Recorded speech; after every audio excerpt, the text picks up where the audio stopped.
Hello and welcome to Crucible of Words for more dedicated legacy action. Today we're putting a little bit of Karn Forge on the channel. I haven't played this for a while. The deck is incredibly powerful and it's something that you should really know about. So, how does this deck work? Well, we're trying to cheat some big stuff into play using lands that tap for more mana than they should. So we have Ancient Tomb here. We have Planar Nexus plus the Urza's Tower combo. So if you have these two, that's 4 mana on turn 2, which gives you the One Ring. We have Urza's Workshop. If we have Metalcraft, then this taps for multiple amounts of mana. So Urza's Saga, Planar Nexus, and Urza's Tower all power this up. And yeah, we're just really trying to put the One Ring into play for the most part. And then we have things like Manifold Key, which can then untap this and get us loads and loads of draws. We can also untap our Grim Monolith and our Basalt Monolith. That gives us more mana. And as you can see, we've got 7 keys. We're very key-centric here. So we've got these things. We're just trying to power out, drawing a bunch of cards. And how are we actually winning the game? Well, Glaring Fleshraker. Every time we're casting a colourless spell, we get a Eldrazi Spawn token and ping our opponent for 1. So we just basically play our deck when we have this out, and then our opponent dies.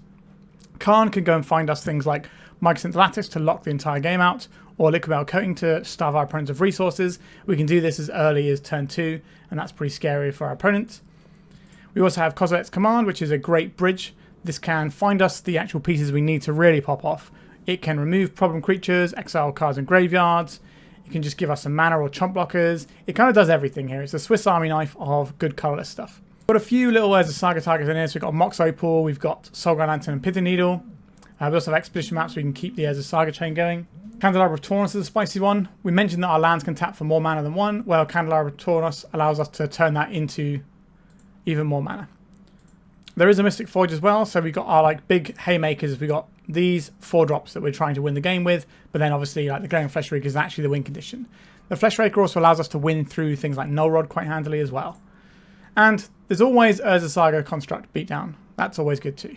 Sideboard wise, we've got a little Karn package. So we have Paradox Engine. So if we go and get this with Karn, every time we cast a spell, we untap everything. So our One Ring, we get to then draw some more cards with it, make some more mana with Monolith, and then just keep going and going and going. Mystic Forge just as another thing that we can use with the Karn to just get some card advantage going. Ensnaring Bridge, so we can sit behind and protect ourselves. Already mentioned the coating. Disruptor Flute, it's like a utility piece that can stop some problem permanents or spells. And we have Tormod's Crypt, so for 4 mana we can go and get Karn and get Graveyard Hate that we can use immediately. There is also a portable hole that we can fetch, which can blow up some scary things.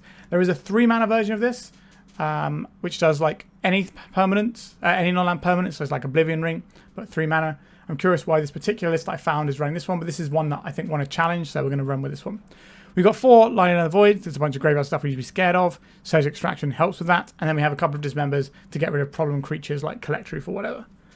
And that is the deck.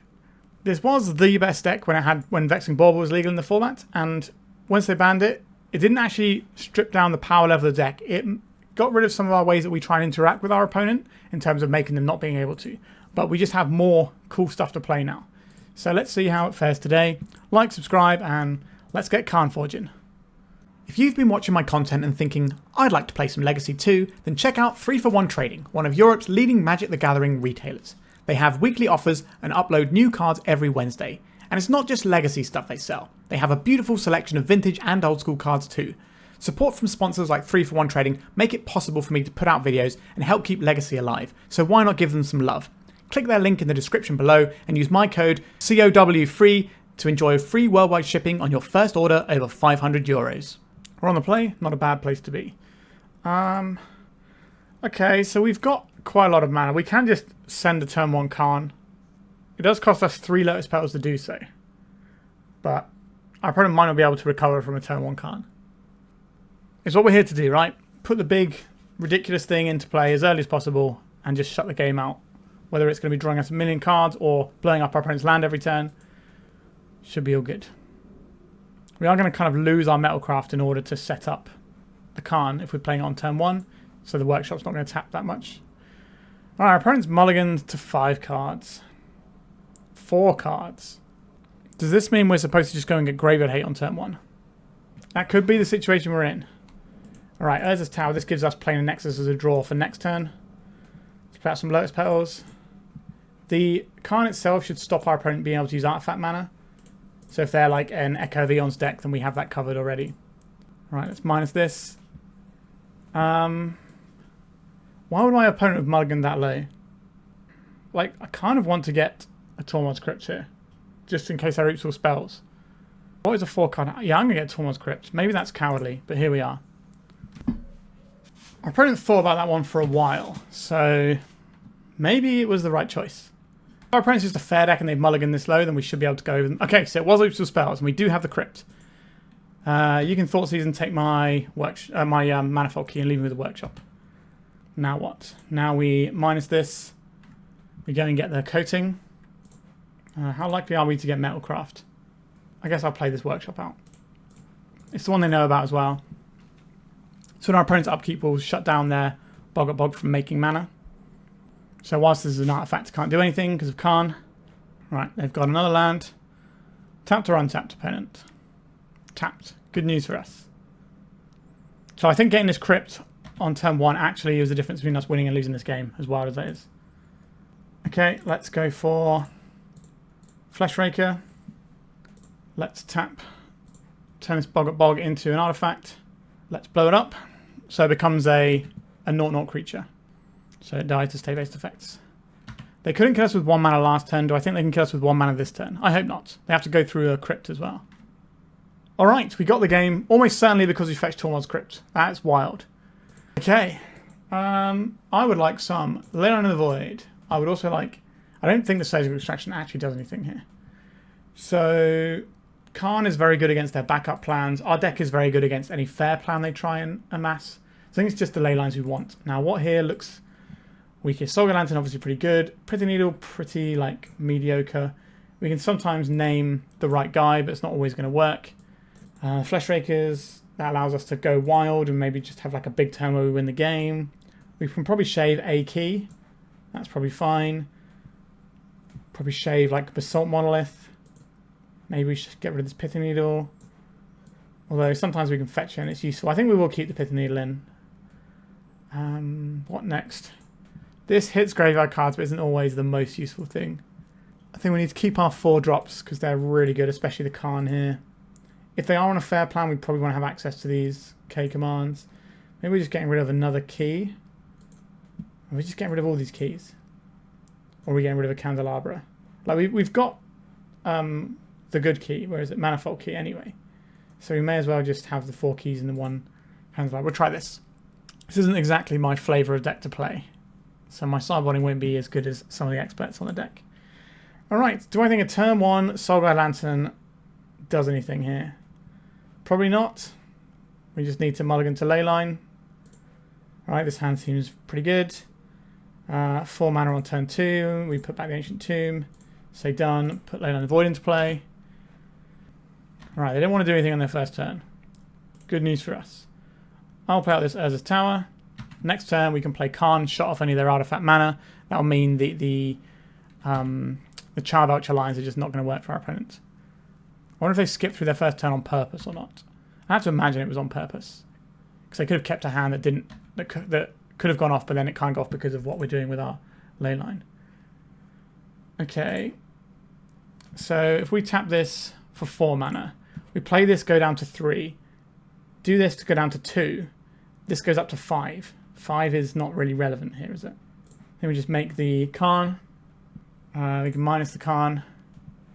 There's no point getting the Crypt here because our opponent can just interact with that. I think we're just going to go and get the... If we draw a land, we can lattice lock them, but we can just draw the lattice and then do it that way anyway. Alright, we're just going to go get the Liquimetal Coating. So we can play out a Fleshraker next turn, play the Candelabra.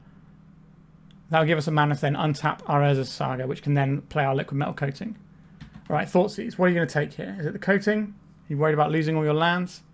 We are. But if we draw a land here, we just win the game. Manifold Key. That doesn't quite do what we need it to do here. Let's have a quick check of our sideboard. I don't think... Do any of these work for what we want right now? I don't think so. I think this is...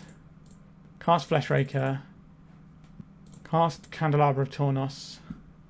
This procs. We untap this Urza's Tower. Sacrificing our spawn. We play the Fleshraker. And we can play this Manifold Key. That's more or less free. So now we're getting a bunch of stuff. And then what we can do with this is we untap the Candelabra. And then untap this and get 3 mana. And then we can just keep doing some stuff. Our opponent's had enough. We somehow are the good guy, and we got there. Let's go to round 2. Right, round 2, we have no payoff. We can do better than this. Yeah, this will require us to find some more stuff, but we get to do some gross Fleshraker things. And I'm here for it. So we'll probably get rid of one of our Lotus Petals, because these keys are just more mana. Like this key is just a Dark Ritual every time we pay for it. You can just get rid of this petal. So what is the correct order to play these things out? I think it's play the Monolith, play the Fleshraker, and then we play out the petal, and then both of our keys. Alright, so we're already starting to do some Fleshrakery things. So these spawns just replace themselves. We hit our opponent for 3 damage on the first turn, and we've assembled a lot of mana. We can cast anything in our deck. An island. A Tamiyo. You got it, boss. Now we do need to draw some action. But our deck is pretty action thick. That's pretty action thick, isn't it? Alright, let's untap this Grim Monolith. Let's untap this Grim Monolith again. I'm wandering with mana floating to play around days. If we're in with this, I think we probably win the game. A Force of Negation, sure. We're going to use our floating mana to try and untap this Monolith. We'd have to lose 2 things for it, so it's not worth it. No point attacking to Tamiyo. We're face up with no cards in hand, so they're just going to block. What do they pitch to this? A Murktide Regent.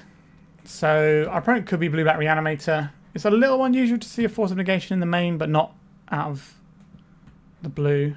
Okay, so we're flipping up the Tamiyo. We, in theory, don't care much about Tamiyo.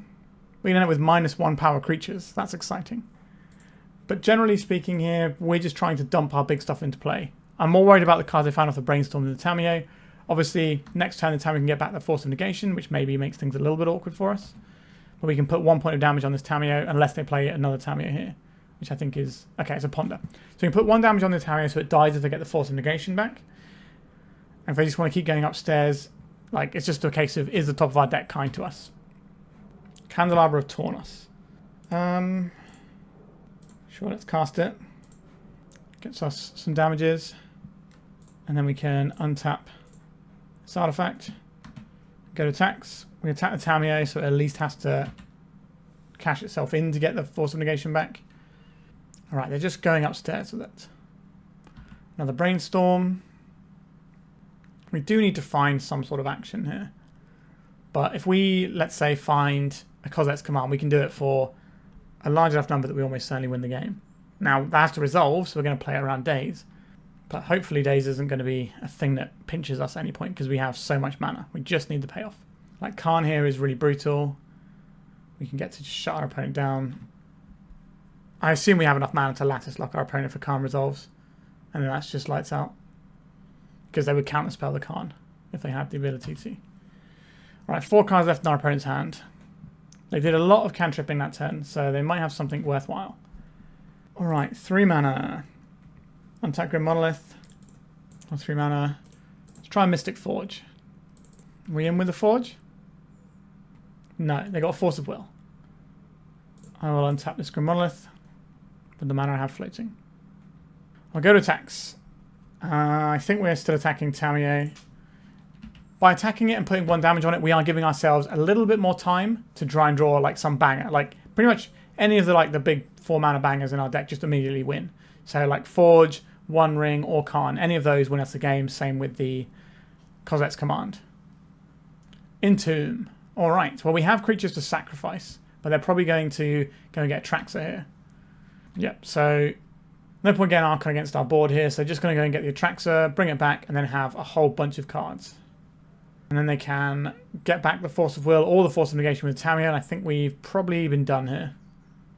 Okay, so Reanimate. So the life total is kind of low. Let's see what they revealed and how bad it is for us. They still have a Tamiyo activation as well, keep that in mind. 206 sewers, I can't take them both. Yeah, selection of scary things. It's not going to be the Thoughtseize, so they're going to take the Ponder. They're going to take probably the Borrower. And then I'd imagine it's a Brainstorm rather than a Daze. And then they just take like Underground Sea here. It's fine. Unless they aren't going to be spending their mana, then they can use the Sewers. That also makes their Ponder better if they're casting it straight away. I chose Thoughtseize over the Ponder. Underground Sea, Brainstorm, Brazen Borrower. Why wouldn't you take the Ponder there? Like, what are your thoughts using in this situation? I think thoughts themselves. Borrower, bouncing this. Oh, okay. No, I see what the line is. Yep, no, our opponent's totally making sense there. They're going to borrow us and then they're going to take out our Fleshraker. That seems pretty solid. Ignore me. Obviously, I'd be thinking about it differently if I was in the shoes of the one casting it. Okay, and now they've got a Force of Will, and we know they've got a blue card in hand. Alright, we need something pretty spicy here. That's not going to do it, so they bash us for 10, for 7, but we can't make our creature go faster. You know, we don't have the Lava Spur boots or anything. We do get to make multiple constructs because of the Candelabra. Our opponent attacks us for 7, then we have 1 turn to try and find something that gets through our opponent's Force of Will. Not really sure we can draw that gets us out of this spot. But our deck tends to win quickly, so we might as well take the draw. We're very unlikely to go to time with our deck. Yep, 7 of your finest damages. This means that they can Force of Will a little bit happier. Because if we'd have found something that turn, I guess they go to 1 and then they still go up to 8 and that's still fine. I'm not really sure what we're supposed to do here. Alright, we'll just skip this up. We're going to assume our opponent keeps a blue card in hand here. So, what do we want against Reanimator? I don't actually like Leyline of the Void in this matchup very much. I don't think it's actually that good. I like Surgical though. So what would happen was Leyline is you play the Leyline out, then they bounce it, and you just wasted a card in your hand. Whereas the Surgical Extraction is fine. We've got Soulguide Lanterns and stuff. Okay, we're going to have 1 Surgical Extraction. We're going to get rid of maybe a Pithing Needle. We can name Wasteland with it, but it's not that exciting. What does this one do? No, I don't think we have the mana to really pop off here. This one does have the mana and a few payoffs. And we can play Urza Saga Gaming. And we probably just start off with the Urza Saga Gaming, because that gives our opponent a narrow window to try and put a reanimation plan on the stack. So I think we go Saga, Tomb, activate Saga. So it means we're probably getting rid of the Workshop. Or is it the Tower? I think we just keep the Tower. Someone who's had more reps will know which one is correct here. Right, let's just play out the Saga. They could wasteland this, which would be annoying, but it is what it is. This way, by doing the Saga game, we also get to hold up Kozilek's command if that's the thing we have to do. Wasteland. Right, goodbye. There's Saga. The blue-black reanimated deck does just have it all, doesn't it? If we play out this Tower, we don't really get to a decent amount of mana next turn. I think we just play out the Ancient Tube. This way, if we draw a 3-drop, we can play it. Although, I guess if we draw a Planar Nexus, if we play this one out, we'd end up with 4 mana. So maybe we're punished for not playing that one out. But we can still do like a little Kozilek's command and get through some stuff. Right, we're getting Thoughtseized. Take a look, opponent. We've got a lot of bangers. You're going to need a lot of interaction. Or just putting in a Traction play will probably do it as well. Let's hit the K command. That is the thing that we have that interacts with the graveyard. So I'm a little bit worried about that one. We draw Ancient Tomb here. No, a Voltaic Key. Okay, I'll play out the key. Our opponent's going to know what we've drawn, but that's fine. So we need more mana. Would like to draw like a Planar Nexus here so we can play stuff around days. Which one of these we play is kind of interesting. We could play just the most powerful one straight up. Or we could play one that we don't mind feeding to a counterspell. Now we need mana to make any of this work. A Glaring Fleshraker, you say. Alright, I'll just cast this one. This will probably a daze. But I can live with that. Which a daze is not being spent on our game-winning 4-drops. Because this is actually the thing that wins us the game. Like, technically speaking, it's the thing that reduces our opponent's life total to 0. But these are the cards that actually win the game. The things that just let us draw our deck. I'm surprised I didn't interact with this. Maybe they have a removal spell for it. They might have kept in a Fatal Push just to deal with things like Fleshraker. Or boarded in a Fatal Push. Or a Shoulder's Edict. Right, so they're flipping the Talio. So telling me we got a clock over there. Yep, going upstairs with a Tamio, playing a fetch land. Anything else? Can we have a turn? Planar Nexus off the top allows us to also activate the Voltaic Key. Alright, looks like our Fleshraker made it round the table. That's something. Planar Nexus. We did draw the banger here. Are we just playing the One Ring? It's the most powerful thing we have access to. I think so. If the One Ring resolves, then I think we're in a very good spot. But surely it's not going to resolve. Our opponent's got to have something for it. It could have been relying just on a Thoughtseize to do the work. Alright. Pact of Negation. In we come. Let's attack this Tamiyo. Make it so it has to die if they want to get back the force. But we have haymakers to send every turn for a couple of turns at least. I'm probably getting an Undercity Sewers here to try and get a little bit of... Oh no, they got something end steps. It's just an Entomb. Sure, why wouldn't it be an Entomb? Okay, Atraxa, you're probably going to ruin our day. At the moment, stats-wise, for when I'm recording this, the Blue-Rat Reanimator deck is winning a lot of things, and it's nearly 40% of all top 8 decks is Blue-Rat Reanimator, so it's a little bit good, the old deck is. So what are they going to keep from this pile? Probably Force of Will, just like an extra piece of installation. They've got mana up, so they can Thoughtseize, they can just take us off of the 2 remaining pieces of action we have. If they have a blue card in hand, which... If they don't, they can always get one back with a Tamiyo. I don't really know how we get by from here. Now, they can set up to bring the Archon of Cruelty in as well. If they fetch land, put the Undercity Sewers, or just play the Undercity Sewers with the trigger on the stack, then Brainstorm, put the Archon on top, put it in the bin, and they have Reanimate ready to go. That's the thing they can do next time if they want to. Archon of Cruelty, Thoughtseize, Force of Will, Swamp. You can take one of my things. Oh, you can take the other one as well. And you've got a Force of Will. Well, sucks to be me. Is there a way that we can cast 4 colourless spells without our opponent interacting with them? So they don't need a blue card to go with this Force of Will. They must already have one in hand because they plus the Tamiyo. Yeah, we're dead here. No shame losing to this deck. Let's go to round number 3. Okay, we're on the play. Sure, we keep this. This is a turn 2 One Ring. So we just play out a naked Monolith. In an emergency, we can fire off a Kozilek's command as well. Right, Grim Monolith, here you come. Oh, wow, they're trying to pinch us on that. Dress Down was pitched. What does that tell us of our opponent's deck? They're either some sort of Stifle Naughty deck or like a control deck, like a Jeskai style list. Or that's just like a one-off flex slot. This feels like the Jeskai control deck to me. I think the highest upside is playing out this Nexus. Now we could just try and Kozilek's command this. I quite like that actually. Let's just try and get this done while we can make sure we don't have to worry about the Tamiyo.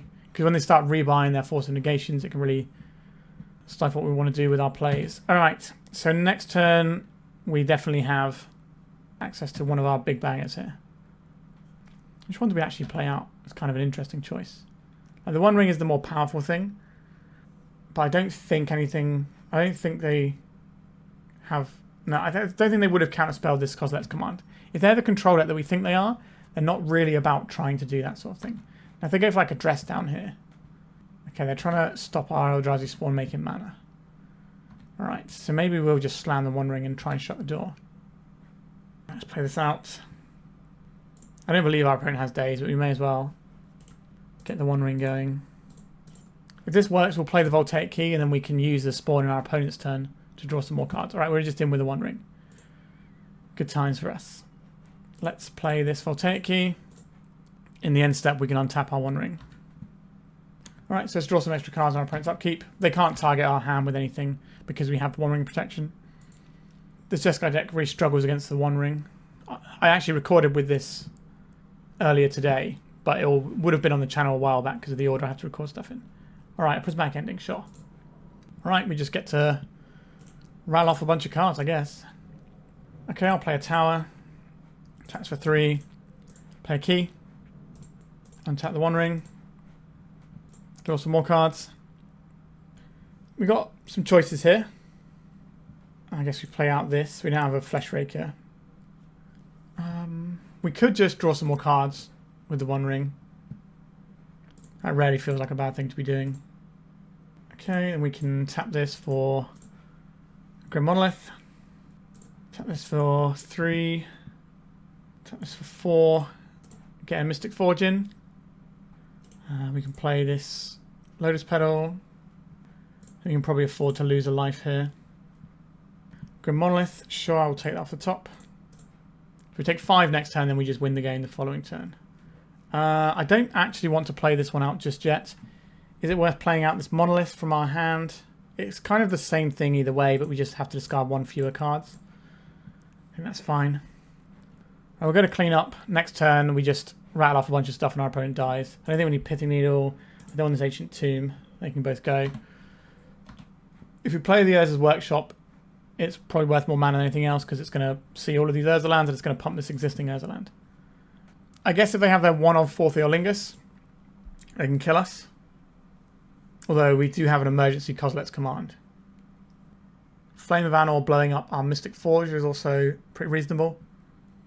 Prismatic Ending, getting rid of this. Alright, what am I going to do with this mana? I don't think we need to do anything with it. Right, so we're going to take 5 damage and then we should be able to win the game this turn. Fleshraker, please. Alright, so now I'll play out this Workshop. Tap both these for a bunch of mana. Play Voltaic Key off the top. Yield to the Fleshraker triggers. Draw a bunch of cards with a One Ring. Play another Fleshraker. Play another Fleshraker. This will kill our opponent very quickly. Play a Mox Opal. That's probably our opponent dead there. I get 3 tokens, each one dones for 3. Alright, this feels like a horrible matchup for our opponent, so I like the place we are at. How do I want to interact with our opponent's deck? Do we need anything here? Honestly, I don't think so. No, I think our deck is just fine as is in this matchup. I don't really have the mana I want for this, so I'm going to mulligan. Urza Saga is a very powerful game plan. What land are we getting rid of? Kind of a tough choice. I guess we can just get rid of the Soul-Eyed Lantern, actually. Just keep all of our mana.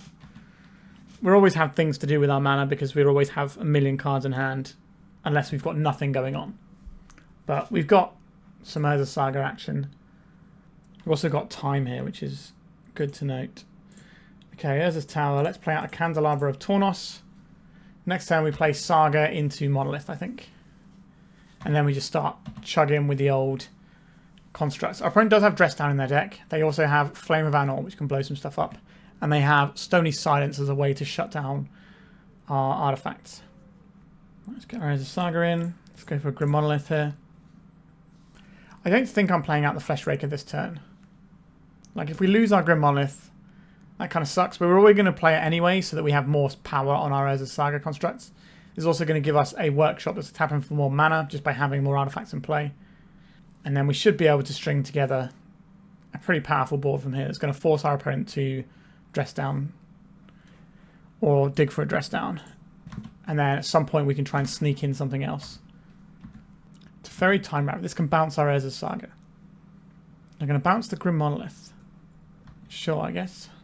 There's no point in tapping these because we can't do anything with them. Alright, I guess we're going to play some Urza Saga gaming, and then once our Sagas have run their course, we can just try and unload our hand with a bunch of other stuff. So our opponent's going to have to react to what we're doing. Now, the easiest way they can do that is with a Dress Down. That cleanly answers the construct, but we still get the tutor at the end, which is not nothing. Right, they're just going up with the Teferi, so they can have like instant speed, prismatic endings and things. Just make a friend. Make another friend. I feel like we're getting Dressed Down here. That's fine, that's something that we've factored into how this game will play out. Oh, they're fetching around Pithing Needle. Alright. So, I could get a Pithing Needle and just shut off this Teferi. That doesn't seem like the worst thing for us. I could just go and get a key, though. And that makes our Grim Monolith better. Yeah, I like the key here. I guess we're going to attack into the Teferi and see what they want to do about it. Prismatic Ending, Flame of Anor, who knows. Just a dead Teferi. Okay, I don't hate that for us.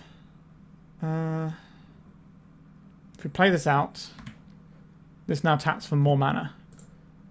So we can Candelabra of Tawnos untap this land. And this taps for 3 mana. That allows us to play a Monolith here. I think it's the Monolith. We go down to 3. Do I want to try and put a Karn into play or not? The reason we're doing this later is because I wanted to see what our opponent reacted with. Let's try and get a Karn in. That's a different permanent type. Let's see how you feel about this one. Force of Negation, pitching Teferi. Sure. I will pass a turn. This is a Supreme Verdict. We're on a slightly different list to the one I played the other day. They're paying something with an X in the cost here. Wrath of the Skies. That's a lot of my permanents. There's a lot of my permanents gone. We're going to have to rebuild a little bit here. But if we played everything out and then attacked, then if they had that answer, we don't get the Teferi dead. Mystic Sanctuary, they're going to put Wrath of the Skies on top of their library. No, Force of Negation is what they're more worried about. Okay. I guess we're going to play our little creature instead. Brainstorm, sure. So they've got the Force of Negation in hand ready to go, so we're definitely not just going to hang out this Mystic Forge unless it's bait for something else. But I think it's just going to be land, Fleshraker. The fact that Wrath of the Skies hit our Urza Saga is very awkward for us. Alright, Voltaic Key, we can play that later after we've already got the Fleshraker in and dealing damage. How many plows and stuff do they keep in to deal with the Fleshraker? Uncertain. They might have some prismatic endings which can still clip this. Next turn we can cast the Mystic Forge or the Voltaic Key depending on what we draw. Are they going to hold back their Tamiyo to preserve their life total, or are they going to get some clues in? 5 blue mana. What is this? Oh, a Lorien Reveal. So they're on a slightly different list to the one that I played on the channel. They could have got in a clue here if they'd have attacked first. Interesting that they didn't. So I think the plan of attacking this for 1 to stop it from being able to get the maximum value makes sense here. Alright, Lotus Petal. Let's play this. Let's play a Voltaic Key. Let's go to attacks. Tamiyo, make it so if it wants to buy anything back, it has to die. 1, 2, 3, 4. So they can just take out our Mystic Forge if we play it. But how scared? I think they might be scared enough that they'll Force of Negation it, which is what we're trying to go for here. Is this good enough for a Force of Negation from your opponent? Or are you just going to rely on Tamiyo buying back your Wrath of the Skies? Because we know they've got the Force of Negation. We have to assume they have a blue card to go with it. Yes, okay, so this is what we wanted to happen. We wanted to get this out of our opponent's hand whilst getting a little bit of chip damage going through. They can kill off their Tamiyo to then Wrath our board. And then we'll just be stuck with 3 lands again. I think that's a pretty good place to be. But we don't know what other resources they have available. Is this going to be Flame of Anor blowing up the Fleshraker? Or is this a Prismatic Ending? Prismatic Ending, sure. Maybe they're not on the Flame of Anor build. They've got a few different things to the list I played the other day. Or, yes, today for me, but like last week or whatever for you lovely people. Alright. The old Drowsy Spawn tokens aren't great at dealing damage to Tamiyo. I'm not sure if we can overcome them drawing half of their deck. Brain Surge. Wow, I haven't seen one of those for a hot minute. Our opponent has 0 fear of Orcish Bowmasters, apparently. Obviously, not in our deck, I just mean in general, because this is the main deck card. Alright, so Tamiyo's going to pop next turn. We're going to need something off the top here, deck. Karn the Great Creator. That is a thing off the top, isn't it? This can get us... What can it get us to deal with this Tamiyo? Consign to Memory. Alright, I'm just going to let our opponent draw half the deck and assume that that beats us. And then we're going to go to game 3. Because I think we are pretty favoured in a game 3. Let's just resubmit. I don't think we want to change anything here. Sure. We'll keep this one. This goes pretty hard. We can get like 2 Fleshrakers into play on turn 1 and then start Urza Saga gaming. Monolith. Fleshraker. Lotus Petal. Another Lotus Petal. Fleshraker. I think I'll get rid of these 2 spawns because we have a portable hole that we might want to cast at some point. So keeping the coloured source makes sense. Okay. We've dealt our opponent 4 damage and have 4 power in play on turn 1. Now that is kind of pretty much our entire hand. My opponent's deck is not going to be the fastest thing. I think they're just going to plow one of our guys. Oh wow, a Ponder. That is another turn with Glaring Fleshraker getting to do disgusting things to this board. They shuffled off the Ponder as well. Planar Nexus. That's not really the one we want here. So the Urza Saga tokens are colourless, so they will trigger the Glaring Fleshraker. Another Ponder. Okay. So Swords to Plowshares is a very real thing that our opponent's probably digging for right now, just to sort of stem the tide. They declined to use the shuffle on the Ponder, but they only get one of these cards anyway if they want to cast anything right now because of the Flooded Strand that they have. Alright, what have you got for us, deck? A Lotus Petal. I don't hate that one. Let's cast Lotus Petal. Many damages. We attack for 4. And then we make an Urza Saga token, and that domes our opponent for 2. A Brainstorm. I'm not sure what you're looking for here, opponent. It's going to have to be pretty darn good. Wrath of the Skies doesn't do it because of the Fleshrakers. Scalding Tarn. If they crack the Scalding Tarn, they die to us activating Urza Saga. Alright, they've had enough, and I don't blame them. That matchup doesn't look great for our opponent. They need to like stop everything we do with the first few turns and then kind of snowball from there. But like anything getting through is like disastrous, and when we're on the play, it's really hard for them to stop it. On to round number 4. For the best Eternal experience this summer, check out Eternal Mania in Hasselt, Belgium from August 8th to 10th.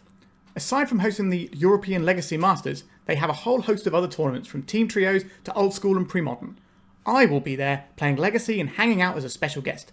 This will also be the first event that I'll be giving out my own special Marit Lage tokens, so why not come down to enjoy an awesome weekend ran by one of the best TOs in Europe.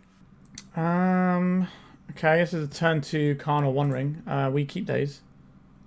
We lead off on the Planar Nexus, so if it gets wastelanded we can just go again. Right, Planar Nexus, stick that out. And do we jam the Karn as counterspell bait? I guess we see what colours our opponent is on from turn 1. They could always like trick us by playing like their off colour. So let's say they're like a blue-white deck, they could just play like a plains or something. I think if I see something that doesn't produce blue mana, we'd probably just send the One Ring. Otherwise, I think the Karn is a fine place to be. Ponder. And we're probably looking at blue-black Reanimator here. So I think we send the Karn. We do risk losing a One Ring to Thoughtseize if we do that. But I think it's more likely our opponent has a counterspell than one of their 3 to 4 Thoughtseizers. They did not shuffle off the Ponder. Tower. Let's make the Karn. Days can clip this. Okay, they had nothing. Alright, I'm going to go and get Tormod's Crypt here. Yes, that might be a little bit cowardly, but that's just how you gotta be sometimes. It do be like that. I think if our opponent was to put an Attractor into play this turn, that would be the thing that would beat us. I think our hand is pretty solid. We've already got a Karn doing its thing. Thoughtseize. So we are going to lose the One Ring to the Thoughtseize. But if they can't answer our Karn, then this will run away with the game. If they do answer the Karn, we've got another one anyway. We have Lattice Lock next turn. We can minus the Karn and go and get the Lattice. A Wasteland. We don't get to do that anymore, and we lose the tower here. Yep. Okay, so we probably just go and get the Coating. I think I play out the Ancient Tombs so I can play around our opponent having a Daze. Right, where is my Coating? There it is. Let's deploy the Coating, and then our opponent's upkeep, we will take them off of their land. So it's now an artifact. They can tap it in response right now if they have any instants they want to unload, but they did not. Okay, and now we just get to start blowing up their lands. I don't know if they can realistically play this game on one land, which is what effectively they're going to have to do because we're going to be coating them every single turn. And if they ever miss a land drop, then they have to play the game on 0 lands for a bit. I don't actually know what deck our opponent is playing, whether they're playing Reanimator or playing like Tempo. They could even... They're not playing Doomsday. Wasteland is not really a card that you see in the Doomsday lists. I think our opponent's going to work out if they're dead or not. Right, they played a Wasteland. That's not the most exciting one for our opponent there. They're getting a Bowmasters in. That's pretty good, isn't it? We didn't really have a window to disrupt this either. So this is going to hit our Karn. We can try and play another Karn. They know this Karn is coming, but they didn't counterspell our last spell. But they might have found a counterspell since then. Alright, let's turn this into an artifact. So they do get to like slowly reduce Karn's loyalty, but they're going to be losing all their lands in the process. And if we find anything along the way, then the game kind of ends.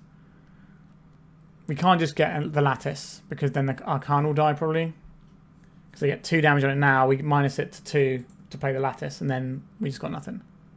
Not that we can cast the Lattice anyway. Although, one more artifact like this Pithing Needle and then this Urza's Workshop starts tapping for a bunch. What do we have on the sideboard? I think I'm happy just to keep blowing up my opponent's lands. Although, if they just leave this fetch land uncracked, then we don't get to really do that. And we probably want to go and get like a Mystic Forge instead. Can always turn Karn itself into an artifact, and then it can turn itself into a 4/4 creature. It's not an often seen line, but it's a pretty interesting one that occasionally bails you out of some spots. A Basalt Monolith. Okay, I think I'm going to minus the Karn now. I'm going to go get the Mystic Forge. Start doing those things. And I'll play this land out here. And then we will tap like this, so that our workshop will have Metalcraft if this resolves. No, you didn't counterspell my Karn. Don't be able to counterspell now, opponent. They could wasteland our workshop in response. And that would deny us 2 mana. We've got some action on the Bloodstone Mire. An Underground Sea. Petty Theft on the Liquimetal Coating. Do I care about that? It's a weird one. I guess this is going to shut off the workshop a little bit. Okay. But if we're resolving a Mystic Forge, then we're probably okay. Alright. So we've got some mana here. 3 mana. What are we doing 3 mana here? We could Kozilek's Command for 1. We could Kozilek's Command for 2, because our opponent hasn't really shown us any real interest in stopping our spells. Right, I'm going to draw a card and scry 1. And we're going to put all this stuff into it, I think. I don't think our opponent's got a daze here. Right, Fleshraker. Put on top of library, put on top of library. You can ping down one of my guys if you want, or you can ping down the Karn, but it's not going to matter here. I'm going to go after the Karn. Okay, I'm going to play this Manifold Key. I'm going to play this other Manifold Key. And I guess we can exile the top card for now. It's another Fleshraker. Sure, our next turn is looking pretty good. So Fleshraker into Fleshraker. Just sail away with a bunch of little guys. So they're going to attack the Karn with the Bowmaster and attack us with the Orc Army, I assume. I think that's correct. You've got to be pushing damages when you can. They should wasteland our workshop. It's worth the most amount of mana to us. Next turn we just kind of pop off in a big way though. We got the key to go with our Basalt Monolith, so we can just keep casting stuff off the top. Undercity Sewers.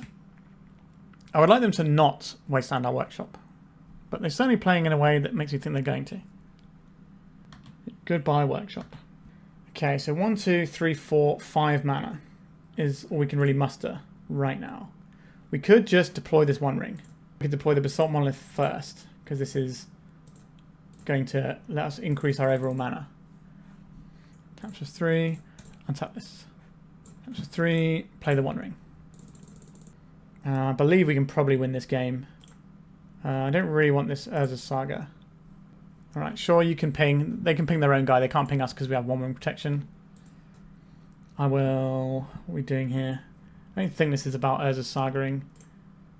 I will pay 1 life and exile this One Ring. I don't really want that either. Are we going to untap the One Ring here? Get some more cards going. Just make sure we're stocked up for next turn.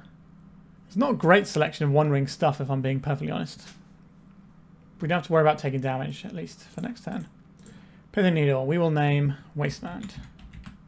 I will deploy an Urza's Saga. So we don't really want to activate the One Ring next turn unless we play a One Ring out first.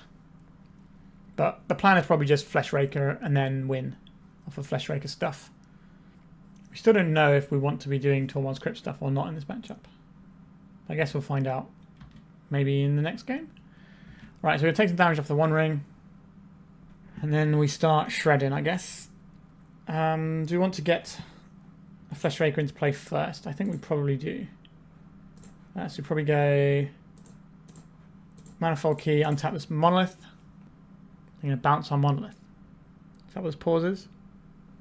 Right, let's get a Fleshraker in. Let's untap this Monolith. Let's get a Fleshraker in. It should be pretty elementary to win from here. I will play this Grim Monolith. Another Fleshraker. And we get another Fleshraker. And we're generating additional mana as we go. We can exile a card if we don't want it. But just anything castable is like backbreaking here. Someone comes in. I'll cast this. It's not the most exciting spell when we already have one, but it just domes our opponent for a bunch, and we get the game. Let's go to the sideboard. I think last time we just boarded in a surgical extraction. We boarded out like, was it a key? I think it was a key. Do I want Dismembers because we've seen the Bowmasters? I think we can play through Bowmasters relatively well. So I think we're just going to keep the Soda Extraction. We don't know what flavour of deck they are on entirely. We can adjust in game 3. What do I think about this? If we draw a land, it's good and has a lot of bangers in it. I'm going to keep this and believe that we can draw a land in 2 turns. We can also, you know, draw lands that tap for multiple amounts of mana. Right, let's play out this Manifold Key. Play out this Mox Opal. Not quite enough mana to get this going, but if we draw a land and we play the Grim Monolith, we can immediately start untapping it. Right, Tamiyo coming in, getting a clue. Ponder from our opponents. If they go land and an additional cantrip, then they can flip the Tamiyo. A Wasteland. That is a disaster. Ancient Tomb off the top is fine though. I said Ancient Tomb off the top is fine. Were you not listening to me, deck? Alright. We bricked on the lands. Bit of an awkward situation here. Our opponents should be able to handle what we're doing unless we can find a land in the very near future. We're just giving them so much time to start cracking clues and setting up, and it's just not where we need to be here. Right, make another clue. Thoughtseize, you go ahead. We kept a hand that was pretty good if we drew a land, and then we got wastelanded. Maybe we should have been more disciplined and mulliganed it, but we've made our bed, so we shall continue to lie in it. Alright, Planar Nexus. That's part of the way there. Let's hope they don't have another wasteland. Like, our hand is pretty solid. They took the Fleshraker, but we can muscle our way through this all. They've got a lot of resources though. You just allow them to accrue cards with the Tamiyo. But if we just find a land, start jamming Grim Monoliths, then everything will be right in the world. But we have to resolve some spells. And I don't know how easy that's going to be when our opponent's been sculpting this well. Alright, so we've entered the stage where they're flipping the Tamiyo. So this is going to be the pressure they have on this game now is, do we get to win before Tamiyo goes off? We can portable hole it as well. An Urza's Workshop. Well, well, well. Cast this into a daze. If they don't have a daze, then we get to do some plays. But they've got a full grip over there. I'll be amazed if they didn't have any interaction. Now, maybe they're saving it for the payoff cards. But if we just sort of undo the mana situation we're in, that probably isn't where our opponent wants us to be in. Right, we've got a Bloodstone Mire being cracked. So I think we're going to see something here. Going to see a little Spell Pierce? Or is this a Brainstorm looking for an answer? Consign to Memory. Sure, you got it, boss. Okay, so they can buy back the Consign to Memory next turn if they want. And that's obviously awkward. I think whichever thing they do with their Tamiyo is kind of worrying. Like, if they're just going up their curve with it, it means they've probably got answers to our stuff already. If they're going down, that's just like more answers in hand. And then we're just in trouble. Nothing. Just plussing the Tamiyo. That probably means they have answers. They're holding open Hardcast Force of Will mana over there. Let's see if we get to cast a spell this turn and have it resolve. Survey says pitch cast Force of Will. Wowzers. When they had 5 mana up. That kind of suggests that maybe they have another Force of Will. Alright, Penny, you carry on doing your thing. Or they're just really eager to crack these clue tokens. They're getting close to drawing half their library. How many more cards do you need? Alright. Manifold Key goes away. I'm going to crack their clue and draw a card. Okay, opponents. I still don't even know what deck they're playing. The fact they're not playing out a bunch of threats does make me think that they are playing the Reanimate build rather than the Tempo build. Okay, let's play out this Urza's Saga. Let's attempt to cast a Grim Monolith. Hardcast Force of Will. Yes, just go to game 3. That'll do. We're not really getting through this. They're going to draw half their deck next turn. Alright, I still think they might be Reanimator. I'm going to keep this one-off Surgical in, and we're just going to send it back in. Okay, this one works for me. Let's go Ancient Tomb. Power Grim Monolith. I think I'm going to power out a Fleshraker this turn, rather than the keys. Right, Force of Will, sure. We have 2 keys. Like, we could have gone for key, and then we make mana and do a little Kozilek's command. Right, we're going to get Thoughtseize this turn. I hope not. Let's cast a Voltaic Key. A Force of Negation, sure. Let's cast a Manifold Key. Let's untap the Grim Monolith. Let's go for this Mystic Forge. Alright, we're in. Let's just exile top card in case we find any 0-drops or anything we can play. I think we're in a pretty good spot unless our opponent Entomb reanimates this turn. Okay, so we've got another land on top. Alright, they're getting the Undercity Sewers, so that's not an immediate Entomb, but they could obviously Entomb reanimate on their turn still. They left the card on top. That probably doesn't bode well for us since we're in a really good spot. What would they have? A Null Rod? A Ponder. Maybe that's what they kept, because then it can dig them for more answers. Polluted Delta. Underground Sea. We're getting Thoughtseized. They're reanimating our Fleshraker. That is not a great display of strength. Alright, an Ancient Tomb. I think we're going to take this top card off with the... that's not really where I want it to be there, is it? This doesn't tap for any more mana, does it? Alright.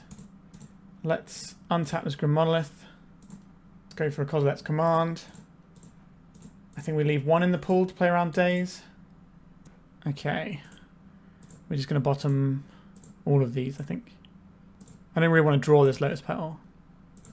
Okay, I guess we cast a Pithing Needle. We name Wasteland. I'll play this Grim Monolith out. And then we have nothing going on here. Cool. Alright, we can chump block this Glaring Fleshraker. I think we are blocking the Fleshraker. We've got a lot of mana. The problem is payoff, so we need to make sure we have enough time to get there. Yes, free 2 damages. You take that Planar Nexus. Right, we don't want to draw this now, so we might as well exile the top card. It's a Karn. It's a payoff. Much rejoicing.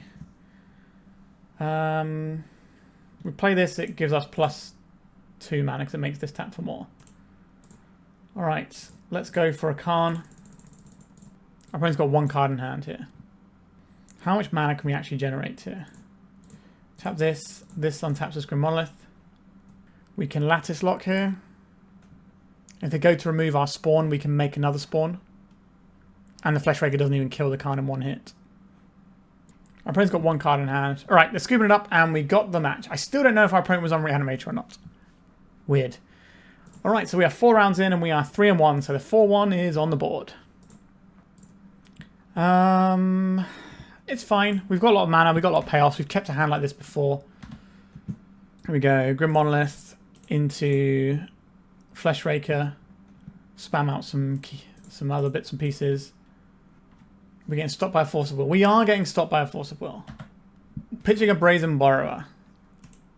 I think I want to get the Manifold Key out before our opponent can counterspell it. Alright. If they want to Thoughtseize us and take a Lotus Petal, I can live with that. But I think getting the Manifold Key taken out is a big chunk of our mana. The One Ring. That's a pretty good Magic the Gathering card, isn't it? Let's play it as Lotus Petal. Let's untap this Grim Monolith. Stifle. What world are we living in? I'm getting stifled. Cool. Can't even be mad. Don't Thoughtseize me though. That would be cruel. Wonder what else is going on. Are they like blue-black Dreadnought list? I hate this. Why are you doing this to me, opponent? Alright. We just draw one of the many other bangers we have in our deck. I guess we may as well do this and then untap the other Monolith. We have to lose life or a Lotus Petal to make that happen, really. So we may as well just have lots of mana ready for next turn when we're going to draw something really sweet off the top and our opponent's going to have a bad time. 3, 4, 5, 6, 7, 8, 9, 10, 11 mana next turn. Prime spot for a nice little Kozilek's command action. Can't believe how good that Stifle ended up being. Alright, maybe we're Bug Beans and this is like a flex slot. Okay, let's tap this. Let's untap this. Tap this again. Let's play a 4-drop. How much mana do we have here? 1 mana, 2, 3, 4, 5, 6. So we can Lattice Lock right now into a Daze. Or we can just go and get a Mystic Forge. That seems like the more sensible thing that doesn't fold to various things our opponent could have. Like if they August Bowmaster in response, they take out our Karn. Let's exile top card of our library. We don't want that one. And Urza's Tower. Okay. So we might have been able to just Lattice Lock and win the game here. But if our opponent has Orcish Bowmasters, then all that happens is we waste our Karn on something that's not really going to do anything. Hedge Maze. And I think the Mystic Forge probably leads towards victory quite often anyway. I don't mind drawing the land. Okay, we have a land. This land will tap for... I guess I'll untap with a monolith first. Let's get this Fleshraker in. A workshop. We don't really want that. Let's exile that. Let's untap the monolith. What do I want here? Like, I kind of just want to get the lattice in. Maybe that ends up going poorly for us. Because they can Bowmasters and ping down our Karn. We don't have another value engine to get. So we're forcing our opponent to interact. Okay, they didn't have anything. Cool. I don't really know what our opponent's doing. I guess they're probably some way towards being more control-y. I know the Stifle's kind of weird. But I know some Bug Beans players like a little Stifle. I think we're just going to send it as is and see what happens. Okay, this is fine as long as we don't get wastelanded, famous last words and all that. But we can go key into monolith into whatever we want on that turn. We're probably getting thought seized. Why wouldn't we? So what do you take from here? I think it's the monolith. It's either the monolith or you start chipping into the top end of finishes. But the monolith is kind of a pretty big linchpin. I don't know how long they want to play the game for. If they want to play a very long game, they're probably going to take a bunch of bangers. Okay, so maybe they're not trying to play a long game. Interesting. Urza's Tower. Oh, that's a nice one, isn't it? Let's play this Manifold Key. Next time we can surprise our opponent with a 4-drop. Surely you're not fighting over this. I don't think that is where you need to be fighting. So we have to work out what we're playing into counterspells first. We could just do like a little Kozilek's command and see if our opponent cares about that. Or we could just jam the Karn. Karn is pretty strong on an empty board. The One Ring kind of eats it a little bit to Orcish Bowmasters if we're not like rippling a bunch of stuff off. Alright, very happy to get sort of this middling one here that we can just fire off now.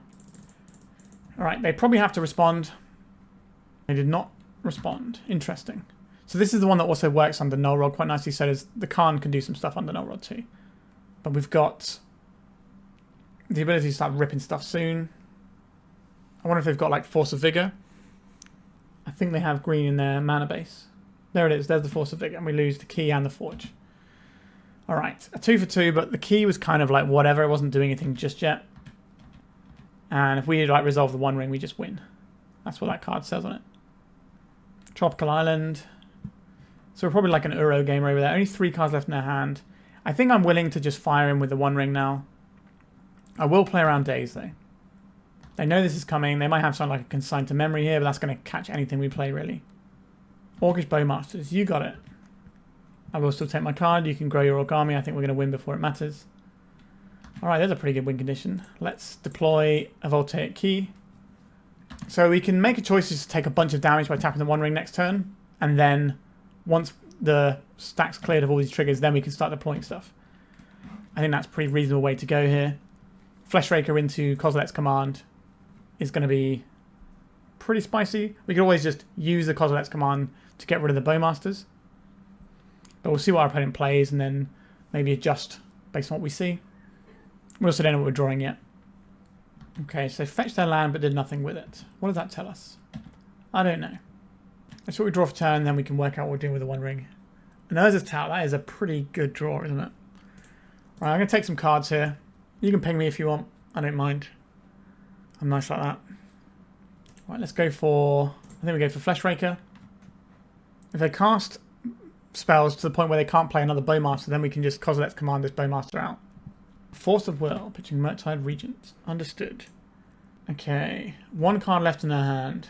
Let's cast a Basalt Monolith. And tap the Basalt Monolith. Let's Kozilek's command. How am I going to play around a Daze? I think I should. We're not going to remove the Bowmaster, we're just going to get some value here. Alright. They had the Force of Negation. So now they've got 5 damage coming in, and we take 2 from the One Ring next turn. But they are out of resources, and we have Karn the Great Creator. Which is a pretty good magic card. Right, so we're taking 2 from this. Pithing Needle. Okay, so let's untap the Basalt Monolith. Let's deploy a Karn. What have you got, opponent? Alright, let's minus the Karn. What do we want to get here? Paradox Engine. So we tap these, and we tap this. Cast Paradox Engine. Our opponent's only got 1 card in hand. Okay. I think I activate this, knowing that we can take the pings, and then we can play this other Karn. Another Bowmasters. Okay, so we take 2 pings here for each draw. So we go quite low here. 1, 2, 3, 4, 5, 6. So we go to 2. But we have 1 mana floating. Our opponent has no cards in hand. I think we win this one still. Where are they going? Are they killing the Karn or are they going for our face? Alright, they're putting some on the Karn. That's fine with me. I will cast this Manifold Key. This resolves. 3. We untap the Monolith. What is our plan to get out of this little situation? We can't draw this because the Bowmasters kills us. So we go for a Karn here. Untap all of our permanents. Minus the Karn. Say yes here. Probably need to get the Ensnaring Bridge to stay alive for a little bit longer. And then we go... Do we need to tap loads of mana here? Not really. So Ensnaring Bridge down. Then we get the Pithing Needle down. We name Wasteland. Then we play this Saga. So we can get a portable hole next turn. Are we going to die to our own One Ring here? The second Bowmasters was definitely a real doozy for us. So hit us down to... Oh no, we do die to the One Ring straight away, don't we? Because they can tap with both Bowmasters. Oh no. I don't know, maybe there's a different line we can take there. I think I messed that one up. The second Bowmaster was annoying. We probably had ways of playing around that. We probably didn't need to do One Ring stuff. Maybe we were just being greedy there. Alright. We go back to the sideboard. I think we just send it again. We could play some Dismembers specifically for Bowmasters. But I think we're fine through it most of the time. Urza Saga Gaming is probably reasonable. Okay, I'll keep this. Probably lead off on the Pithing Needle for Wasteland here. Which is the highest value land. I don't think it matters. I think this one maybe. We want this one in play first. Sure. Let's go for Pithing Needle. Name Wasteland. I'll play out some stuff. Do I want to play out this Grim Monolith at the cost of our Lotus Petal? It can't be Thought Seized away then. Oh, cancel that. We need to tap the Mox Opal first. Okay, so now we're not worried about Thought Seize. We just play out Urza Saga. And we just start churning with some constructs. At some point we'll find some sort of banger that we can play and our opponent is sad. Please Delta. You're going to fire in a Thought Seize? We're going to get that free sweet 2 damages. A Ponder. Alright. We didn't get that out. But they don't have the ability to deal with our Urza Saga. So we get to make some guys. Certainly feels like our opponent's playing something a bit slower and grindier for the most part.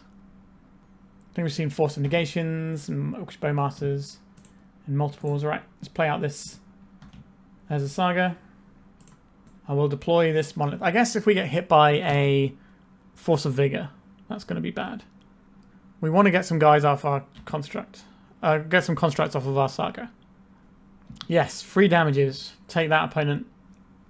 Urza's Workshop taps for a lot of mana as well. Taps for 3, 4 mana. Let's get a Karn. You've got to have an answer for this. Like, what else does your hand do? We're just in with the Karn. If I... There's some interesting choices available, depending on if I want to Saga or not. I think we'll minus the Karn, and we're going to go get a Mystic Forge. Let's make the Forge. 2 mana floating. There's a Saga. I don't really want that right now. A Fleshraker. Okay, I'll take the Fleshraker here. It's going to cost us a construct token, which is kind of annoying. Maybe we're better off just having a big construct token. But I think our opponent probably has ways of just dealing with the construct token. I don't know. Maybe I don't like that play. We go to get a key as well next turn, which is going to be pretty sick. We just have many, many things going on. I play the Swamp. We're going to see anything at all. Nothing at all. I will make 1 large friend. This will trigger the Fleshraker. Not the mana making part, but the pinging them for 1 damage part. I will get this Manifold Key. I will untap this Grim Monolith. I'll play this One Ring. I'm not just going to immediately tap this for cards, because if our opponent has a Bowmasters, that could be annoying for us. We can attack with our Fleshraker. Actually, if they have Bowmasters, we attack them with the Fleshraker anyway. I don't think so. Although if they try and block the Fleshraker, we just tap with the One Ring in response. Yeah, that's fine. If you want to take this out, we can do that. We can play that game. I do have a Bowmasters. So I will take card off the top here. Okay. Need some more keys drawn, really. But they're going to trade off their little army token for this. I could start trying to take out a bunch of our opponent's things here. So if we minus this, we go and get the Liquimetal Coating. We can sack the spawn to play the coating, and then we can tap down one of their lands. Or we can just plus this and have it a little bit healthier, so it can take an attack. I think I'm just going to plus it. I'm not going to target anything. We could like make our Mystic Forge a creature, but then it dies to like Fatal Push. We can also go and kill this Bowmaster with a Portable Hole and start doing One Ring crimes. I buy you. So Hardcast Force of Vigor is potentially here. They could take out our key and our forge. That's pretty good. Or they could wait till we untap something and then take out the thing we're untapping, as long as it's not the One Ring. Force of Vigor, targeting the forge and the key. Sure. That is a touch awkward. Take an extraction on the key. Now we do have 3 of the other key as well. So our plan is probably just minus this, go and get Portable Hole, kill this, bash our opponent for a bunch, win game. Because there is also this massive construct threat. Maybe we're better off just getting the constructs instead of playing the Fleshraker earlier. Let's minus this. We can just go get one of those keys if we want to, but we're just going to go and get the Portable Hole. Cast Portable Hole. Goodbye, Orcish Bowmasters. Hello, bunch more cards. We might be able to win this turn. This taps for lots of mana. So this taps for 3 mana. This also taps for 3 mana, but makes this tap for 3 mana. So that actually ends up better. So we've got, what, 3, 6, 7 mana. I guess we just Kozilek's Command. See if we can find the final points that we need to get over the line this turn. So we're going to have 5 things in play. Fleshraker probably gets us there. So we put the Mystic Forge in hand. No, we have to put 1, 2, 3, 4, 5. So we have 6 mana. So we don't actually have quite the right amount of mana that I want. Put this on the bottom. Actually, no, we have a Grim Monolith here. That's fine. So we put this on top of our library. Then we go Fleshraker. Put on top of library. Then Grim Monolith on top of library. And then there's Mystic Forge. We cast the Mystic Forge. We cast this. And we tap this for Fleshraker. And then next turn, we can try and kill our opponent. Pernicious D, cracked for 2, doesn't stop us here either. We can also just animate an artifact and swing. Alright, we got the match. Our opponent was a slower blue deck, and I think we're always going to be crushing those sorts of decks. So we finished with a nice 4-1. The only deck we lost to was the Blue-Black Reanimator deck, where it kind of just had it all, and that's, you know, going to happen sometimes. So what do we think of this deck? Deck is really good. One thing that does surprise me with this particular list, though, is no defense grids. Maybe the format's just not about trying to defend like that. You just need to keep sending something every turn. You can't take a turn off, which could be the case. I suspect that the person who won a challenge with this list knows a lot more about how this deck works and how it should be built than I do. I don't really have any suggestions on how to improve this. I've seen some people swap the Mystic Forge and the One Ring numbers round, so they have a One Ring in the board and a Mystic Forge in the main, but I think Mystic Forge in the board is fine. And the One Ring is just the most powerful card, so you want to have access as much as possible. Yeah, I think you could also play the white Oblivion Ring effect that can hit anything, but I'm not sure what that's going to hit. The Portable Hole doesn't. Like, this hits your Collect Roofs, your Null Rods, your Orcish Bowmasters. It's going to hit everything you want anyway, so that's just another thought. But yeah, deck is really sweet, absolutely smashes people apart, and it can kill people as early as turn 2. I don't think you can kill people with turn 1 with the deck, but turn 2 is certainly possible, and I've seen it done before. So having something that's proactive and strong and needs somebody to deal with it, and it also has a few little elements where you can interact, because just playing a Karn out, this shutting down artifact mana can stop an Oopsal Spells player from winning the game. And when you combine that with Leyline, it's like, okay, so they don't get to Charbot you, they don't get to Graveyard you, they just got nothing. So I think there's a lot of merit to playing a deck that looks like this. And honestly, I was telling a friend the other day at an event that if everything stays as it is and they don't do any emergency banning before the Eternal Weekends, I think this is a really solid pick that you can take to that tournament and have a deep run. People really don't expect this in paper as much, but the deck is incredibly strong. Alright, thank you so much for watching. Remember to like and subscribe, and goodbye. If you'd like to support me in the channel, please check out my Patreon. It has a free guide to budget turbo depths as well as 3 tiers of support. A low cost one that enters you into my monthly raffle for a free donation deck on the channel, a mid-tier subscription that gives you access to my detailed turbo depths guide that is updated every month as well as regular articles, and lastly the higher tier gives you all of the above as well as a monthly donation deck for my channel. If you're interested in supporting the channel this way, please check out the link in the description.